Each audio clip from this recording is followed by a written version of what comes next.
Ešte na začiatku mojej kariéry som pozerával amerického Masterchefa. Televíznu show o varení, kde v porote sedeli špičkoví svetoví šéf-kuchári. No a vtedy som si s pizzou v ruke povedal, že aj ja raz pôjdem do nejakej špičkovej reštaurácie.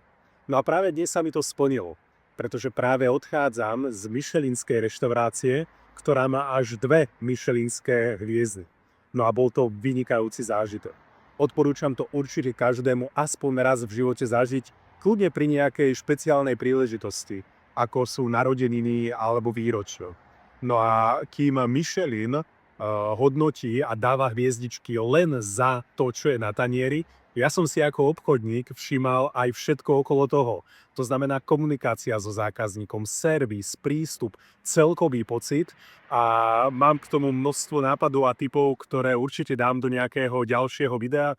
Mám tu samozrejme aj darček, takže moje očakávania boli ďaleko preplnené. Nie len ohľadne jedla, ale aj ohľadne servisu a prístupu. Cena totiž nastavuje očakávania. A čím je cena vyššia, tým sú očakávania vyššie a nie je ľahké ich naplniť. No a moje očakávania preplnené boli a určite sa s vami podelím, čo ma najviac zaujalo a čo by ste mohli samozrejme vo svojich firmách využiť aj vy. Takže držím vám zatiaľ palce a do skorého videnia. Ahojte.